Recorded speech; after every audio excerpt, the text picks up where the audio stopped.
I'm Barb Bailey, and it's truly an honor to be able to welcome all of you tonight to the opening session of a symposium highlighting an issue that's causing a great deal of pain and harm to our children, bullying, or as our speaker so aptly terms it, peer abuse. I'm welcoming you on behalf of two organizations that are passionately dedicated to serving the needs of children and families in our community, the Indianapolis section of the National Council of Jewish Women and the Albert and Sarah Rubin Senior and Community Resource Center, which is a department of the Jewish Federation of Greater Indianapolis. I encourage you to visit the information tables in the lobby to learn more about these organizations and ways in which you might be able to help support their efforts, as well as Champions for Children are represented out there, and there's also another group that brought their materials, and that was, pardon? Prevent Child Abuse America, Indiana. Okay, so please, on your way out, after you've had refreshments, et cetera, please stop at the information tables and learn more about these groups. You may notice that there's a cameraman roaming around the auditorium, and there's an exciting reason for this. Tracy Wells and Company is recording the entire program tonight and will make the video available online to everyone through the current Bullying Symposium link on the Jewish Federation of Greater Indianapolis's website at www.jfgi.org. I don't expect you to remember all this, as well as on Tracy Wells and Company's superindiestv.com, which is a website dedicated to focusing on community issues and supporting community conversations about those things that connect us all, like education and bullying. At the conclusion of tonight's program, we will ask that you fill out the surveys that we've distributed. They're on your seats, that bright green paper. And if we have your email address, we'll send you a message reminding you of how you can access this replay of this evening's program. And my hope is, I would think that schools and organizations could use this, could bring this into workshops, in-service training.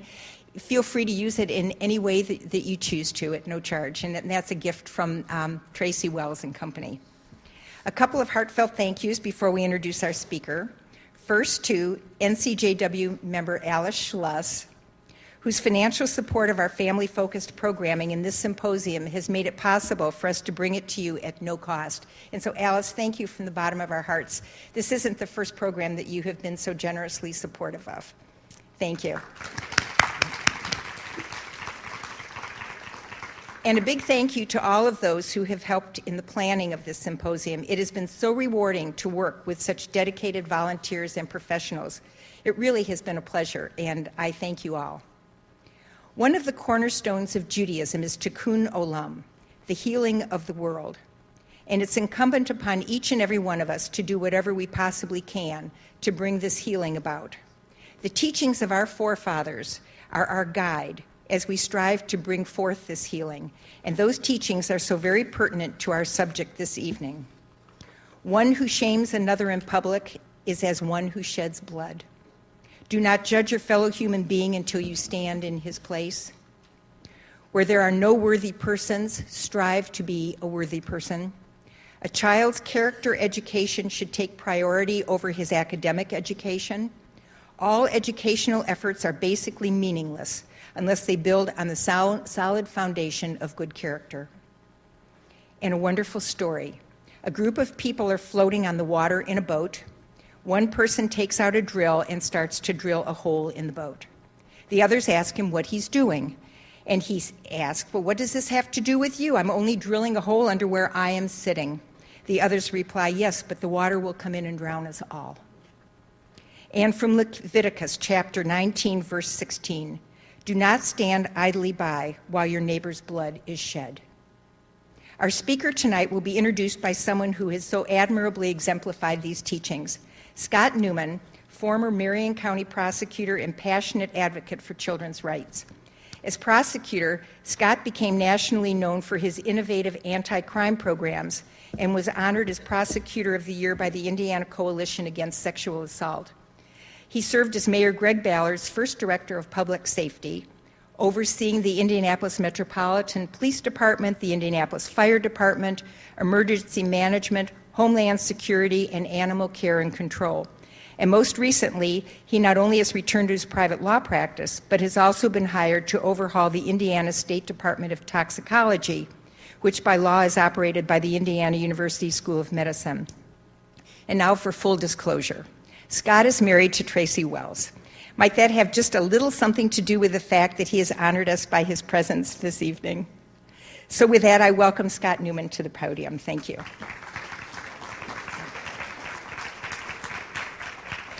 Thank you.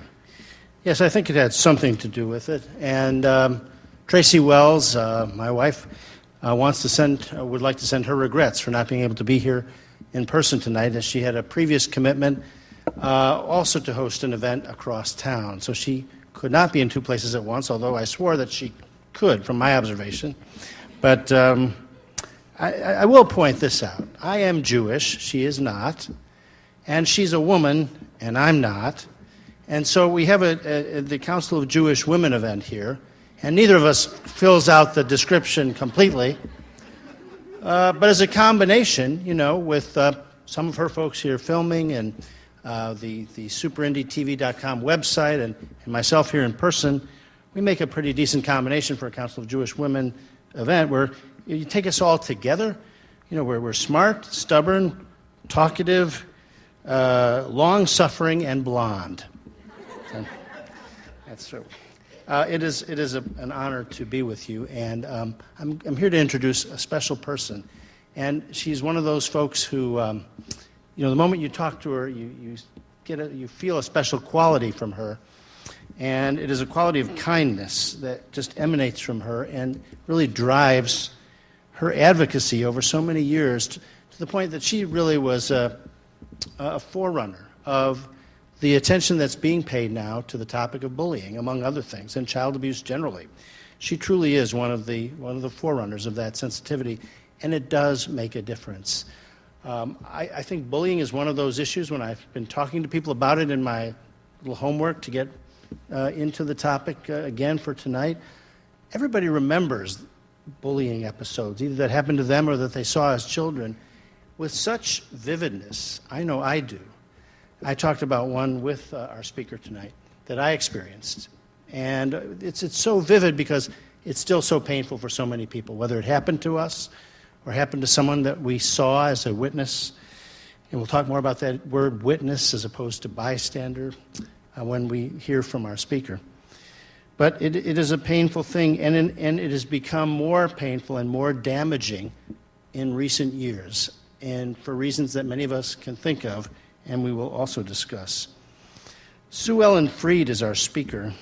She's combined her background in dance therapy, which I note we have a stage here that, if we're good, maybe we can squeeze some dance out of her as well. But she combined her background in dance therapy and child abuse prevention to create BullySafe USA. Her website is www.bullysafeusa.com. It's a bullying prevention program that has been introduced to 85,000 students in 36 states, and it's probably more than that by now.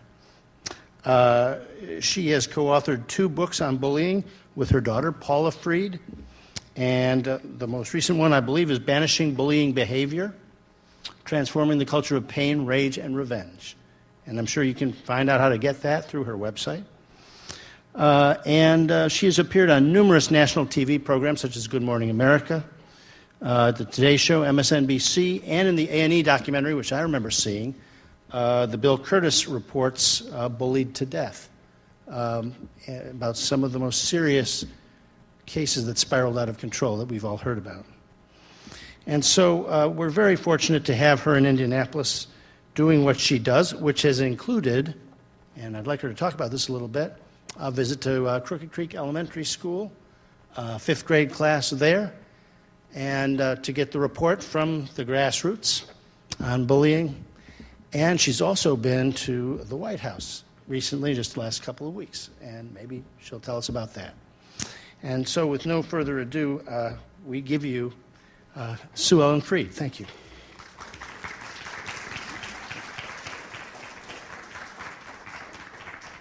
Thank you. I'm delighted to see all of you here. Where is Alice Schloss? Thank you. Thank you for making it possible for me to come here. I am having such a wonderful experience in this community. I think what I want to do is start by telling you how this became such a passion for me.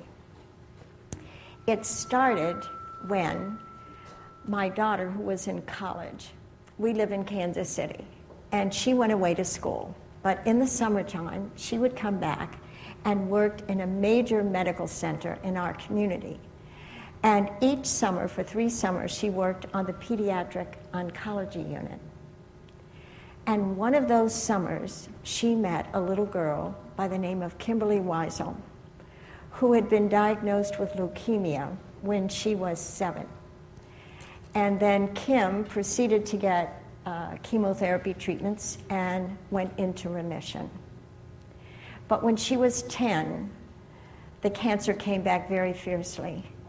And so she had to spend her entire summer vacation getting chemotherapy treatments, and she and Paula became kind of bonded that summer.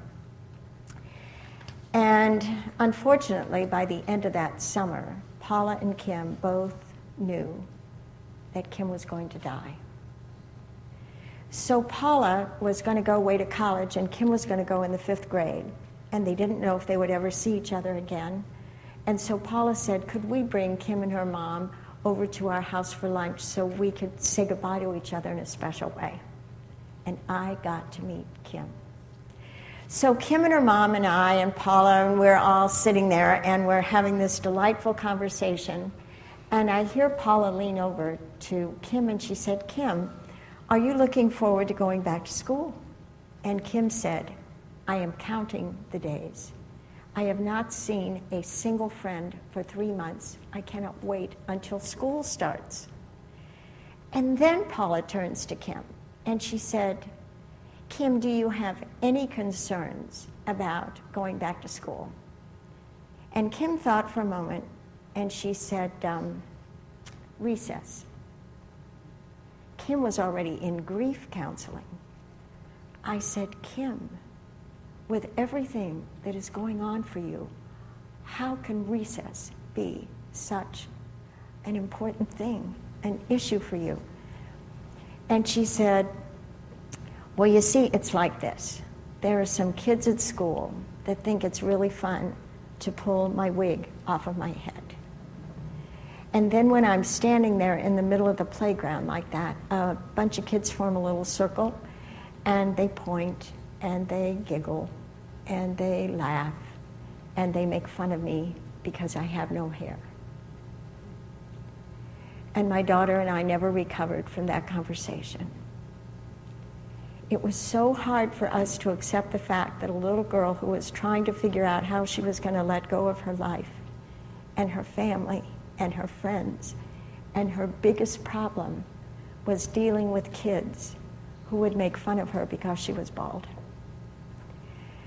And so I started going into schools to talk to kids and to say to them, I tell them the Kim story. And I say, I can't believe that Kim is the only person that's going through stuff like this. What are we doing to each other? Why are we doing it to each other? What could we do to make it different? So the first question I ask the kids when I go into the school, and when I was at Crooked Creek this morning with those incredible, precious 5th grade students, I said, how many of you here in this room have ever heard of child abuse? And all these hands go up. And then I say to them, do you know that when I was your age, we did not have the term child abuse in the English language? We had the term child. We had the term abuse. Those two words didn't come together in our society until the 1970s because we believed that children were the property of their parents and parents could do anything they wanted to their kids. So it took us a very long time to get around to passing child abuse laws in every state. But those laws only define child abuse when the perpetrator is an adult. And so I say to the kids, if you're hurting, it doesn't make any difference if the person that's causing you the pain is your parent or your peer. If you're suffering, it doesn't make any difference if the person that's causing you to suffer is 35 or 10. No child deserves to be abused by anybody. Then we start talking about the real stuff. Now, the first thing I want to talk to the kids about is targets. And Steve was so gracious to bring up this issue of the vocabulary, which he and I talked about in an earlier interview. Have to show you this. This was the first book that Paul and I wrote together. We dedicated it to the memory of Kim. We learned, and almost everything that I've learned in these books is information that I've collected from the kids. We learned that we should never have used the term victim. When people hear that I'm from Kansas, especially the kids, they all think about the Wizard of Oz. And so if a tornado comes, you are a victim. You cannot stop the tornado.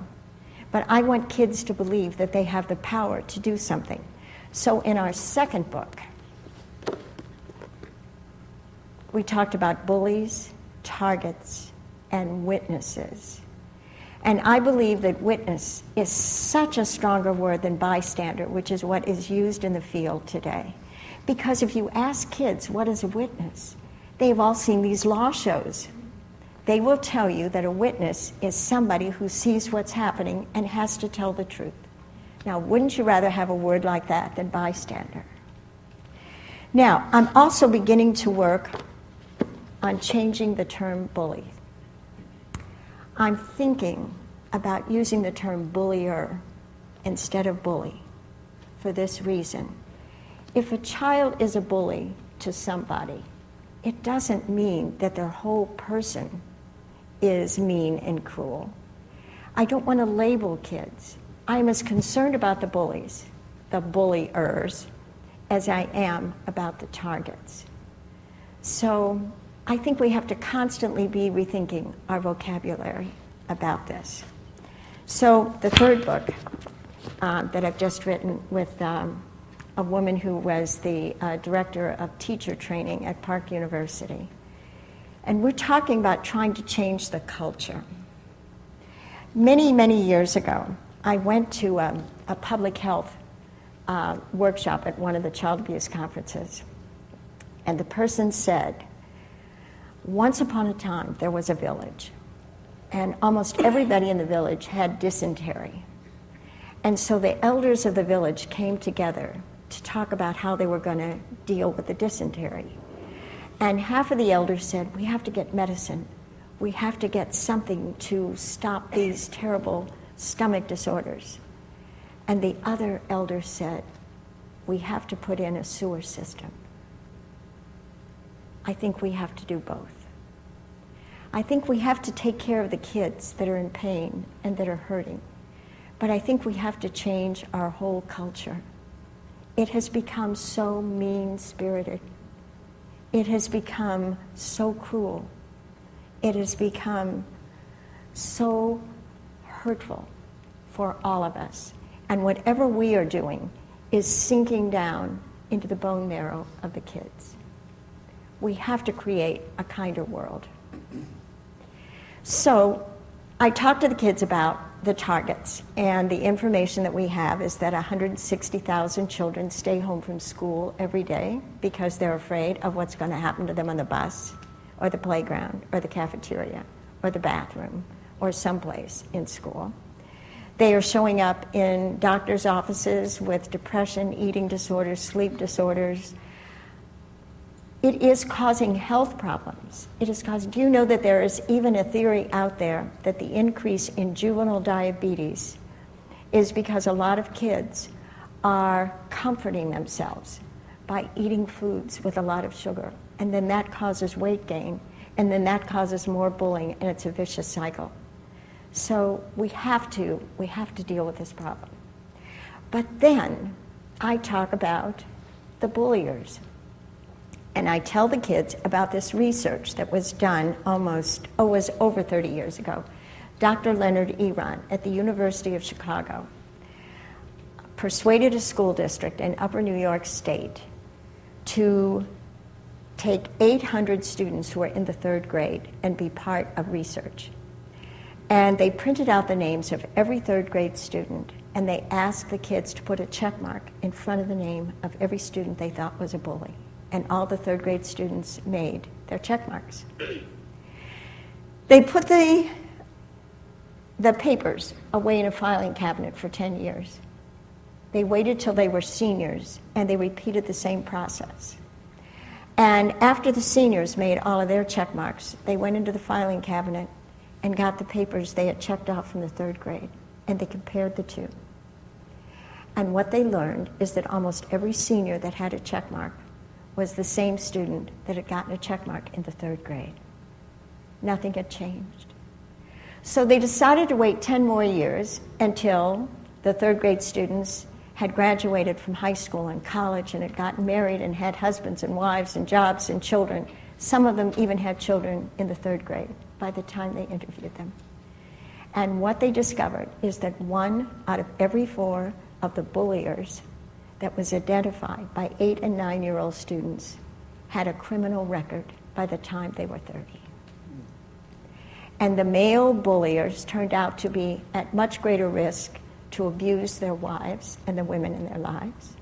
And the female bullies that were identified in the third grade were at much greater risk to become mothers who abused their own children.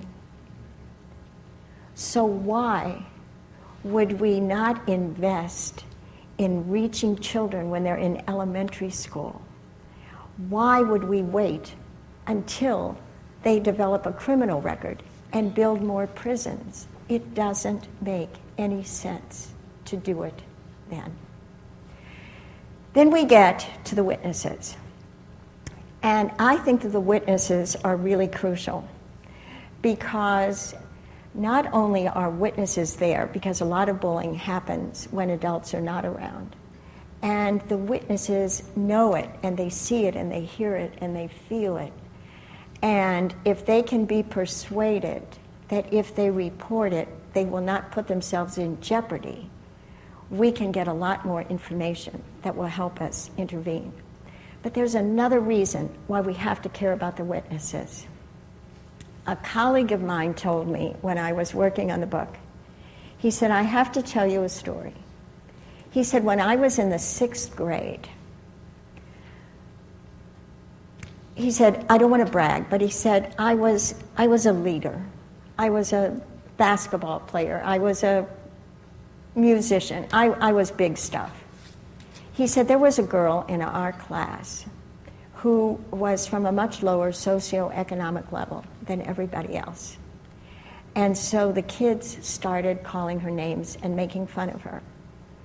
And eventually, they wrote a song about her and they sang it to her every day. He said, I never sang the song, but I never stopped anybody else from singing the song. And I had the status. I could have done that.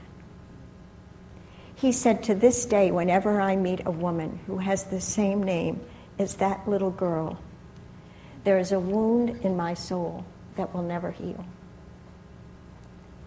And I think all of us can think back to things that we wish we had done, the sins of omission.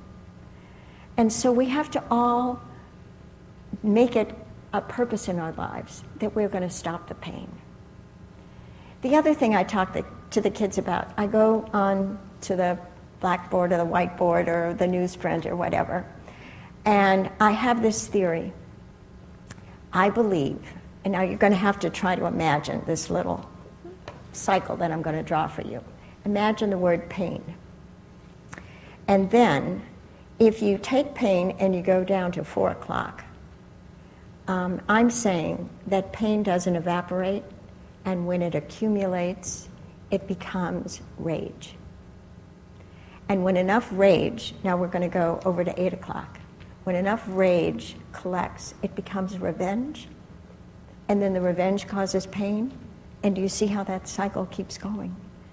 And I say to the kids, if you look at every global conflict that's going on in the world today, between countries, regions, religions, tribes, if you peel it back, it all started with pain. Some group of people felt violated, and then the rage and the revenge, and it goes on and on and on. And I say to the kids, if you decided that you were going to stop the pain, I believe you could change the world. Then a little boy came up to me, and not today, but quite a while ago, and he said, you have to draw another circle. He said, I'm here for the pain. He said, but I don't get aggressive, I get depressed. And then I get so depressed that I think about committing suicide. And the only reason I haven't committed suicide is because I think of the pain that it would cause my parents. And this is what we have seen. When you think that bullying has been going on forever and ever and ever, everybody in this room, if we stopped for a second, you could turn to the person next to you and you could give the name of the bully. Nobody ever forgets the name of the bully, either to them or that was in their class. So, if we're going to make a difference in people's lives and in kids' lives, then we have to take action. Now, here's some things that I think that you can do. I'm working to try to change the culture in the schools, but there's a society out here, there's a community from which a lot of this bullying is coming from. When I ask the kids, why does somebody become a bullier? The first answer, invariably, they will say, is because they've got problems at home. There is abuse going on in their family. They're being bullied by an older brother or a sister. Maybe, and then sometimes the kids will say such penetrating things. This morning, one of the kids said, maybe they become a bully because their parents are getting a divorce. Maybe they are in such pain and they don't know how to deal with it, so they come to school and they take it out on other people. I'm talking fifth graders. I'm talking 10-year-olds who have the insight of psychologists about why kids are bullies. And then they will say, maybe they need attention. Maybe they don't feel good about themselves and they can't figure out how to pull themselves up, so they just want to put everybody else down. Fifth graders, fourth graders, this is the kind of dialogue that you have when you talk to kids. And I want them to think about the fact that bulliers are needy. They may seem like they're omnipotent, but a lot of these kids who are bullies, this is my favorite story that I love to share about this. This is from a book by Dr. Carl Menninger. I am from Kansas, and in Kansas, the Menningers were absolutely, well, and those of you who are with the villages know what the Menningers have done for our society. And in his book, The Human Mind, he talked about a fish. And he said there was this fish in a pond, and it was upside down, and its tail was flapping. And a group of fish started swimming by, and they looked at this fish and they said, we are going to swim as fast as we can away from this weird fish. And then Dr. Carl went on to say, you know why this fish is upside down and its tail is flapping? It's got a hook in its mouth. It's doing the best thing it can, considering the circumstances that it's in. Then he goes on to say, there are people that we come in contact with every single day who have invisible hooks. We see the behavior, we don't see the hook. If we could see the hook, maybe we would understand why they are doing what they're doing. And one day, I was in a classroom talking to kids, and we were talking about why kids become targets, and I go through this list. You can be a target if you're too tall or too short, too heavy or too thin, too smart or too slow, too rich or too poor. If you have different color hair, if you have different color skin, if you have a different religion, if you come from a different culture, if you speak with an accent, if you just moved here from another school, if you've been put up a grade, if you've been put down a grade, if you have glasses, if you have freckles, if you wear braces, if you're gay, if you're adopted, if you wear Walmart shoes instead of Nike. I mean, the list just goes on and on. Everybody is different. This one boy raised his hand and he said, you missed one. And I said, what did I miss? He said, you missed hygiene. I said, tell me about that. He said, well, there was this girl in our school, and she had a terrible body odor. And so at the beginning of the year, the kids avoided her like a plague. Then they started calling her names. And then it got to the point where they were tripping her in the hall. So the teacher called me up, and the teacher said, I want you to escort this girl from class to class and protect her. He said, the last thing in the world I wanted to do was to spend my life in school walking with this stinky girl. But the teacher told me I had to do it, and there I was. He said, the thing was, I spent so much time with her, I got to know her. He said, I found out that she was so sharp. She was fun to be with. I really enjoyed her company. And so one day, I just mustered all my courage, and I said to her, why don't you take a bath? If you would just take a bath, your whole life would change. She said to me, I will never take a bath. I said, why? And he said, this is what she told me. She said, I will never take a bath because this is the only way I can keep my father from coming on to me. She had a hook in her mouth, and she was doing the best thing she could considering the circumstances that she was in. The world is filled with people who have open wounds and invisible hooks. So now we're going to get to the difference between the way girls and boys bully, because this is really important. I turned to the kids and I said, I'm going to tell you stuff that I've heard, and all I want you to do, they have the cutest thing at Crooked Creek. If you agree with something that somebody says, you go like this, and if you disagree, you go like this, and if you're not sure, you go like that. So I would throw out these statements, and I would wait to see whether I'm going to get this or this or this. So here are my statements, and you get to do this game. So everybody put your pads and your paper down. I'm going to tell you things that I've heard about the difference between the way girls and boys bully, and you let me know what you think. The first thing I've learned is that boys are more into physical and sexual, and girls are more into verbal and emotional. Let me see. Okay, very good. The second thing I've heard is that when boys bully, they are in your face. When girls bully, they are behind your back. Let me see. There we go. The third thing I've heard is that when boys get into a bullying situation, it may be a big conflict, but 5 minutes later they go skateboarding together. When girls get involved in a situation, it goes on and on for years. Okay, you're saying no. So tell me about that. Like guys, like yes, they do like recover quickly and stuff, and don't hold a grudge. But like girls, like they might get into a fight, and then like a few hours later, they'll just be like fine, like best friends can. So you think that girls can do some quick of that? How about you guys over here? Tell me, what do you think? Do you think that girls take longer to get over bullying than boys do? Give me your honest opinion. That it takes girls, that the bullying lasts a lot longer, it keeps going on. A lot of people, I'm going to take what you said to me seriously because I want to believe that with all my heart and soul. But a lot of girls are saying, even they admit, that it goes on for very long periods of time. Now then the next thing I've heard is that when boys pick on somebody, they tend to pick on somebody one-on-one, but when girls bully, they get a clique or a group to pick on somebody. Here we go, okay. Now here's the last one.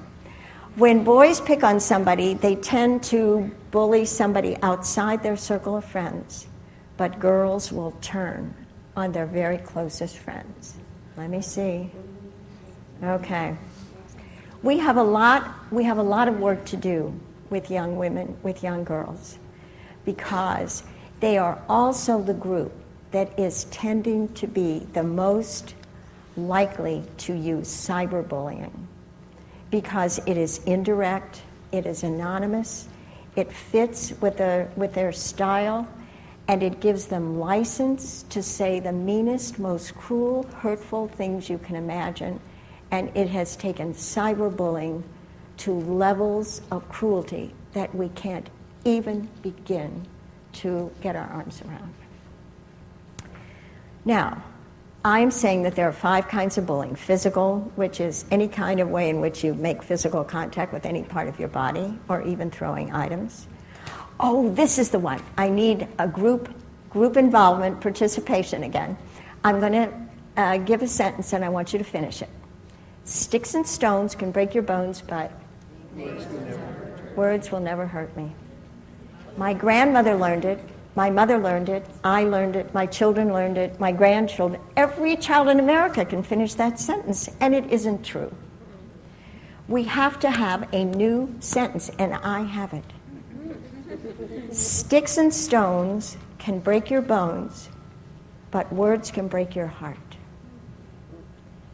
And then when I say to the kids, how many of you in this room have had a broken bone? And all the hands go up, and I say, how long did it take your broken bone to heal? And it turns out somewhere between 3 weeks and a year.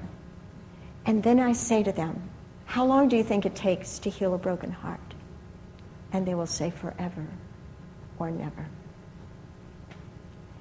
And those words stick.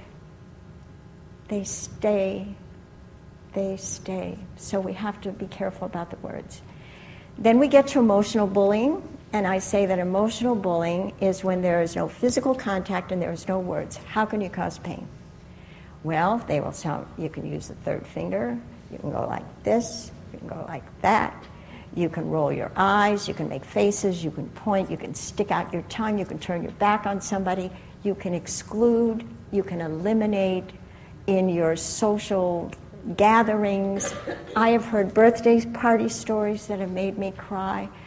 And I tell the kids, because this is really true, I'm a volunteer in the prison system in Kansas. And I've learned many, many things. But one of the things I've learned is that if you break a law in our society, we can put you in prison. But if you break a law while you're in prison, they had to come up with something besides keeping you behind bars. Solitary confinement. The most cruel form of punishment. So when you isolate somebody, that is terrible, awful, painful. And then we have the sexual bullying. And the kids will, even though this is the squirmy one, they will say you couldn't touch somebody in a place where they shouldn't be touched. You can't say you can't do this because you're a girl, or you can't do this because you're a boy. And then if somebody doesn't bring it up, I say to them, okay, we got to talk about this. I've got to talk to you about sexual language. I'm going to say some words, and I'm going to tell you why after I say them. I'm going to say gay, queer, fag, homo, lesbo, slut. And then I always say, did I teach you anything you didn't know? And they all shake their heads, and I'm very relieved. And I say, the reason that I'm willing to stand up here and tell you these words is because all of the boys that shot their classmates and are in prison have been interviewed. And it turns out that they were not bullies. They were not bulliers. I've got to learn this new language I want to use. They were not the bulliers. They were the targets. And the particular way that they were tormented relentlessly was that they were called gays, queers, fags, homos. And so I say to the kids, this language is lethal. You have to give it up. None of us want to pick up a newspaper one more time and read about somebody that has killed somebody else or killed themselves because of this language. And then, of course, we talk about cyberbullying, which we've talked a lot about here today. So what are we going to do about it? Well, I think that one of the things that we have to do is try to figure out how we are going to be the role models that we want our children to be. If we want our children to treat each other with respect and with dignity and with appreciation and give support, then we have to model that behavior. They have to see it everywhere. Another thing we have to do is use every opportunity. If you're driving a carpool You have to say to all of the children in your carpool, this is a no put-down zone. In this car, there will be no put-downs, no name-calling, no gossiping, because this is a safe place. And I want everybody in my car to know that when they are in my car, they are safe. And I need you to make that happen. I want to tell you a story about what a group of parents did at a soccer game. There was a coach of a soccer team who believed that the most important thing about kids playing soccer was that they learned how to be part of a team, that they learned how to win gracefully, they learned how to lose gracefully, they learned how to have fun by working together. And so he rotated everybody on the team. He really didn't care whether they were champions or not. He just wanted them to learn what sports have to offer. And there was one man, a father, whose son was on the team who had absolutely no athletic ability. He was awkward, he wasn't coordinated, but the coach put him in every time he rotated, and it was his turn. And he would go out on the field, and he would make one mistake after another. And the father would stand up in the stands, and he would scream at his son, "You idiot, you can't do anything right. I don't know why that coach ever put you in this game. What are you doing?" And all of the other parents were in agony. They didn't know what to do. They figured that if they confronted the father, it would only make him angrier, and then he would take it out on his son. They had to be creative. This is what they did. They got together, and they had a strategy. The next time the boy was sent in for the game, and he kicked the ball the wrong way, did the wrong thing, they all stood up and said, "Jason, you're hanging in there, you're doing your best, you're trying so hard." They drowned out the father. That's the kind of creative thinking that we need to have in order to do all the healing that has to go on in our society. We have to become healers. And you know, this is an interesting thing. The data is showing that while the bulliers are at risk for becoming criminals, the targets are at great risk to become healers. They become the teachers, the social workers, the psychiatrists, the therapists, the physicians, the fathers, the mothers, who know what it feels like to hurt. And so they offer compassion and empathy and caring. And so we have to give this message to our children about how we are all going to become healers. We all need healing, especially if you're going into middle school. Because as one boy said, middle school is senselessly evil. And you know, you take a child that has been kindergarten through 5th grade, and they've had a teacher that knew them almost as well as their parent. And they have been embraced, and they felt like they were part of a family. And then all of a sudden, you take them to middle school where they're just one of a class, and there isn't this same kind of sense of connection to one adult. And then you have kids that are going through puberty, and the hormones are jumping, and there is sexual confusion, and they don't know what is going on in their body. Some kids are developing quickly, some kids are developing slowly. They are in agony, and they are thrashing out all over the place. Now, the good news is that it turns out that this bell curve, it tends to come down at high school. And we don't know whether it is because they are becoming more mature, or whether it's because they're becoming more focused. It is a little chilly, I see people, so it's okay if you want to just, in fact, you know what, everybody, would you just take the person in front of you and just give them a little, warm them up a little bit. We all need a little warmth. Right here. There we go, right there. We have to take care of each other, and that's the message that I'm trying to give to kids. Now, there is another thing that we absolutely have to talk about, and that is, if we were successful in pulling all of the bullying out of our schools, then there is a vacuum that's created, right? And if we don't fill that vacuum with something, the bullying is going to rush right back in. And I have an idea. I think we should put a lot of kindness in there. So years ago, we started working with a counselor in a school in Kansas, and she came up with this idea. She brought all the teachers in the school together, and she said, now, I want you to go back to your classroom, and I want you to talk to your kids about being kind to their parents, kind to their siblings. Oh my gosh, sibling bullying, another whole thing to go through. Be kind to your pets, be kind to your teachers, be kind to your animals, be kind to the environment.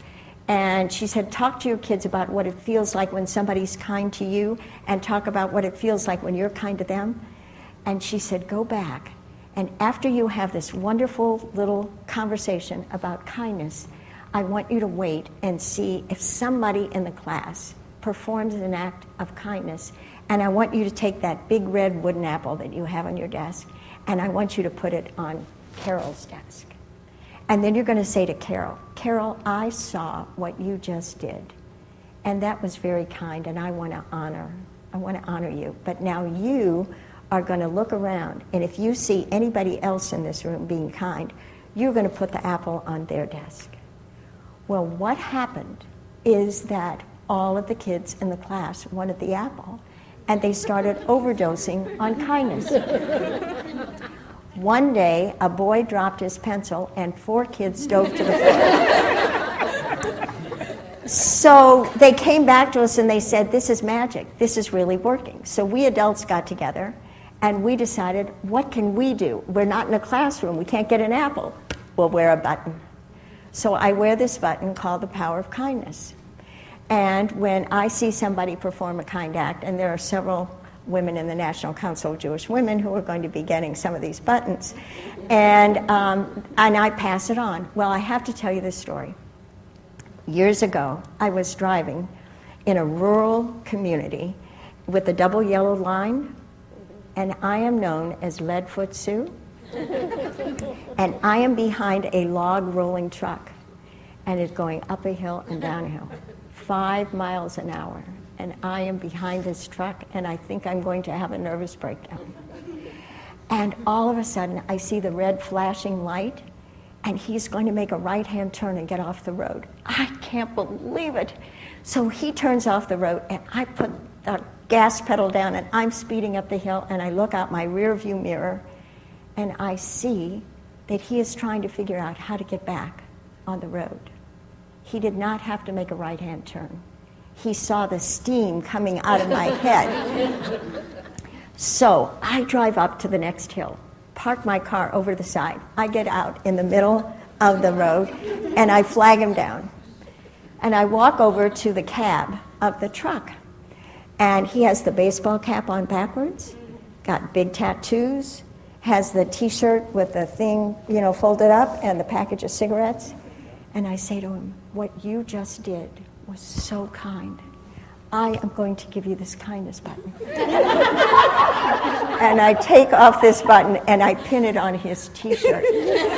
And he looks at me, and he looks at the button, and he looks at me and he says, you want me to wear this button to the next truck stop? So we both had quite a laugh. I want to tell you one more story about what I think we all have to do, and that is the values that we have to instill in our children. Because when we were raising our children, the most violent show on television was The Three Stooges. We did not allow our children to watch The Three Stooges. So a couple of years ago at a family reunion, my youngest son, who just turned 50, came up to me and said, Mom, I have a confession to make.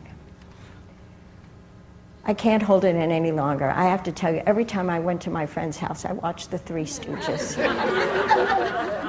I said, oh, Mark, I can't believe can't believe you did that. You know, we're laughing about it now. It was not funny then. And he said, but Mom, I want you to know that whenever Mo poked Curly in his eyes with his 2 fingers and hit him over the head with a frying pan, and I laughed, I felt guilty.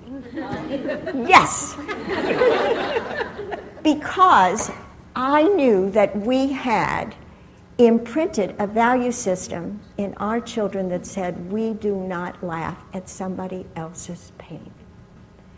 Now, with all the stuff that's going on the media today that is barraging our children with such terrible images, with such obscene and vulgar language, do you realize the challenge that we have to imprint a value system that they can see the world through the lens of what we need to give them, not to laugh at somebody else's pain.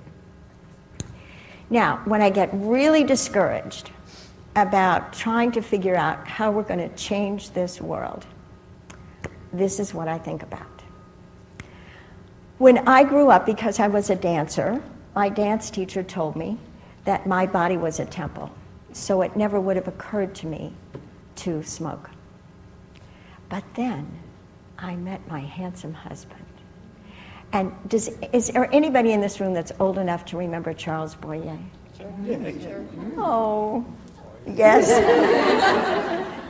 So Charles Boyer was the rage at the time, and whenever he was in love with a woman, he would light 2 cigarettes, and one for himself and one for her. And so my handsome husband started lighting 2 cigarettes, one for him and one for me, and I became a smoker. And in those days, we didn't know that it was not healthy. It was sexy. It was cool. Our children went to middle school, and they showed them the movies of the pink lungs, and then it turns to black lungs. Our kids came home and persuaded us to give up smoking. We didn't tell our children to give up smoking. Our children insisted that we give up smoking. The second reason why I am hopeful about this next generation is that when seatbelts came out, I said to myself, all my life, I raised 3 children with my arm out in the front seat. Wherever I went, I put my kids in the front seat, and I had that right arm out in case I had to stop suddenly. They were not going to fall into the windshield. Seatbelts came out, and I said, who needs seatbelts? My grandchildren said, Grandma Sue, we are going to get out of the car unless you put your seatbelt on. Our grandchildren taught us to wear seatbelts. So I believe in the future. I believe that if we will pay attention to children, if we will talk to them, if we will listen to them, if we will believe in them, they have so much to offer us, and we are going to change the world because of them. Thank you so much.